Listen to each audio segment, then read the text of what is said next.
ये मुझे बताइए कि एक शेर आप जो समझते हैं आपकी पहचान बना, या जिसने उमैर नजमी को उमैर नजमी बना दिया इब्तदाई तौर पर, जो एक तो वो कि जिसने इब्तदान आपकी शनाख्त का काम किया, और एक वो जो आप समझते हैं अब तक अवामी तौर पर आपका सबसे बड़ा शेर है। जी ठीक है, अच्छी आपने बड़ा अच्छा हाँ। इंटरेस्टिंग सवाल किया है, क्योंकि मुमकिन होता है कि आपका एक शेर ये, क्योंकि ये इतना बड़ा बतदरीज इर्तिका होता है एक शायर का। जी जी। पहला शेर जो बेसिकली वो गज़ल थी, जंगल है, हाँ, वो भी आपने शायद पढ़ी मेरा थी। हाथ पकड़ ले पागल, मेरा हाथ पकड़ ले पागल जंगल है, जितना भी रोशन हो जंगल जंगल है, मैं हूँ तुम हो, बेलें पेड़ परिंदे हैं, कितने अरसे बाद मुकम्मल जंगल है।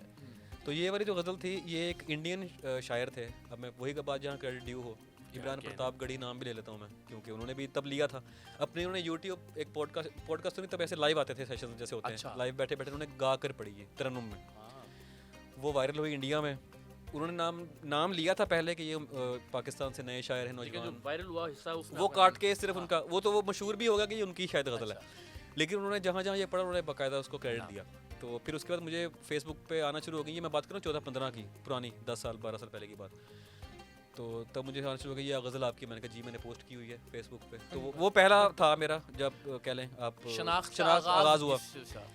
फिर मैंने एक गज़ल ये वाली जो थी पिंजरे वाली, कि निकाल लाया हूँ एक पिंजरे से एक परिंदा, ये जावेद अख्तर साहब ने भी पोस्ट की, कुछ ऐसा जी बताएं ना। जी मैंने जब फेसबुक पे पोस्ट की तो तब मुझे अंदाज़ा हुआ कि वायरल होना और वायरलिटी क्या होती है सोशल मीडिया के टर्म में, क्योंकि तब रील्स तो नहीं थी, 15 की बात कर रहा हूँ, ठीक है 2015 की, तब पोस्ट वायरल होती थी। अच्छा मैं ये गज़ल पोस्ट करके सो गया, अगले दिन जो शेर, पहला शेर और ये परिंदे वाला शेर दोबारा सुना दें लोग रेफरेंस के लिए, कि बड़े तहम्मुल से रफ्ता रफ्ता निकालना है, बचा है तुझ में जो मेरा हिस्सा निकालना है, निकाल लाया हूँ एक पिंजरे से एक परिंदा, अब इस परिंदे के दिल से पिंजरा निकालना है। क्या कहना, ये मैं पोस्ट करके सो गया। नेक्स्ट डे जब मैं उठा हूँ तो वो एक धड़ाधड़ जिसे कहते हैं नोटिफिकेशंस में वो रिक्वेस्ट और टैग्स और जिसे कहते हैं वो हुआ पड़ा, और मुझे मेरा सारा इनबॉक्स भरा हुआ है जगह जगह से, ये आपका शेर है, ये आपने, आप कितनी एज कितनी है आपकी, कहाँ से ये वो। मैंने कहा अच्छा यार अच्छा लगा, तो वो ये मेरा सेकंड कह लें वो था।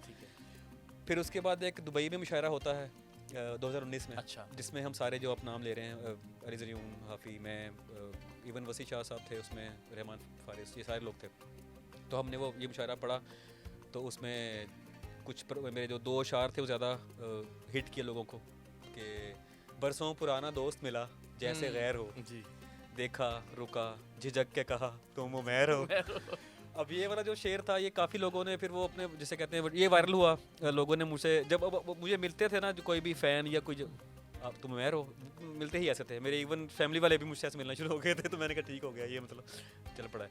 अब जहाँ तक आपने बात की है अवाम में जो मकबूलियत हुई, वो अभी रिसेंट एक शेर है जो मेरे ख्याल में मैंने तो उस शायद तनाजुर में ना कहा हो, लेकिन उस तनाजुर में फिट किया गया और फिर बहुत चला भी, कि किसी का हो के दोबारा ना आना मेरी तरफ, अच्छा, किसी का हो के दोबारा ना आना मेरी तरफ, मोहब्बतों में हलाला हराम होता है। क्या कहने, वाह वाह।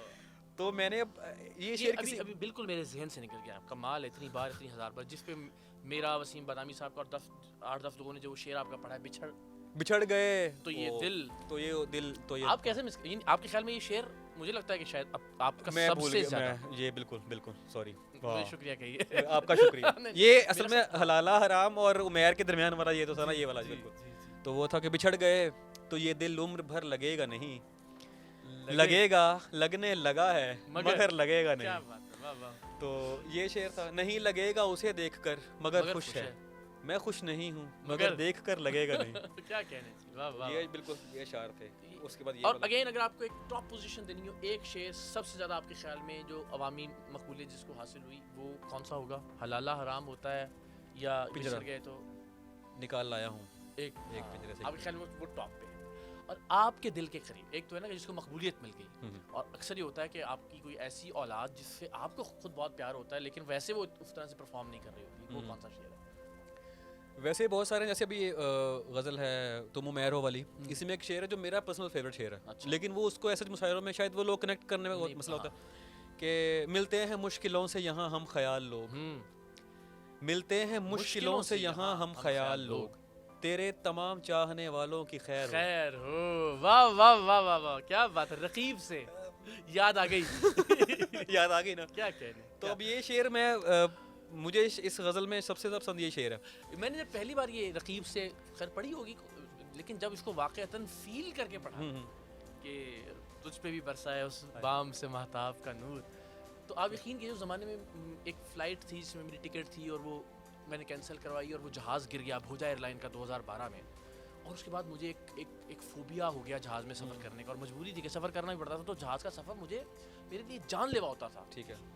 तो उस ज़माने में वो एक दोस्त ने मुझे इत्तफ़ाक़न वो थमा दी नुस्ख़ा हाय वफ़ा, और मैंने ये रकीब से पढ़ी। आप यकीन कीजिए कि वो फ़्लाइट मुझे मैं उसमें ऐसा खोया कि मुझे अंदाज़ा नहीं हुआ कि जहाज़ कब लैंड कर गया। कैसे इस कदर खौफ हुआ। तो क्या उसकी कैफियत में चले गए आप? क्या कैफियत ये होती है। फिर आप दुनिया माफिया से बेखबर हो जाते हैं। लेकिन क्या शानदार, क्या बात है, क्या बात यानी ऐसा छूता ख्याल और इस खूबसूरती से जो फैसला आपने पेश किया, ये वाक़ई में पूरा एक शेर में सिमट कर आ गया। तो ये वही बात कि वो हो जाता है आपसे उसके तमाम चाहने वालों की खैर, तेरे तमाम चाहने वालों की